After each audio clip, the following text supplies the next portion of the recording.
Hello everyone and welcome to my cruise channel. Today we're going to talk about gratuities, what they are, how do you pay them, etc.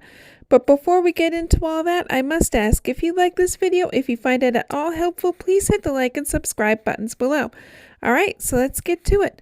So gratuities are tips for all crew and are split among the crew members. They can be prepaid before your cruise or they can be added on to your bill at the end of the cruise. At the time of this video, most cruise lines will include a $16 USD charge into your bill for the gratuities. This charge is per person, not per room.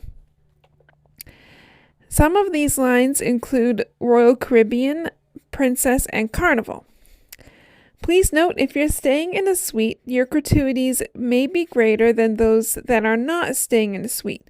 Suite guests may see a gratuity of about $20 or USD or more at the time of this video. With these cruise lines, you have the option of either paying the gratuities at the end of your cruise, or you can prepay your gratuities. That said, there are some lines that will automatically include the gratuity in your cruise fare. And these lines include Virgin Voyages, Regan Seven Seas, Asmara, Scenic Luxury Cruises and Tours, Seabourn Dream Yacht, and Silver Sea. So gratuities can be removed by visiting guest services. If you choose not to prepay your gratuities, it's generally discouraged to remove your gratuities since the crew works so hard to make sure that you have a wonderful and memorable vacation. Many of them are away from their families for months at a time and send the money back home to their families. If you choose not to prepay your gratuities, they will either be added in as a daily charge to your account or charged to you at the end of your cruise. One big advantage to prepaying your gratuities is that you can lock in your rate many times.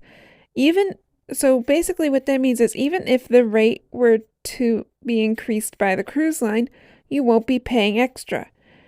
Now, you do have the option in many cases to adjust the gratuities on board. A visit to guest services can help you with this. Now, this means that you could either increase or decrease the gratuities. They can help you sort through all that. Now, there are some services that are not included at all in the gratuity charges.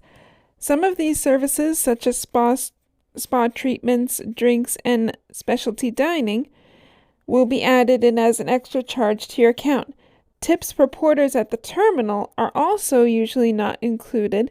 However, a small cash tip is normally suggested.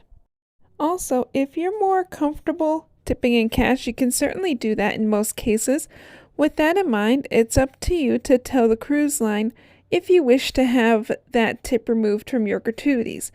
Conversely, if you want to tip crew members personally with cash that might go above and beyond in your eyes, that's also generally accepted. It's also worth noting that not every Wi-Fi, dining, or drink package includes tips.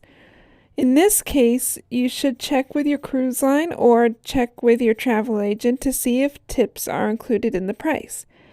And that's all I have for tips and gratuities. Season cruisers, did I miss anything?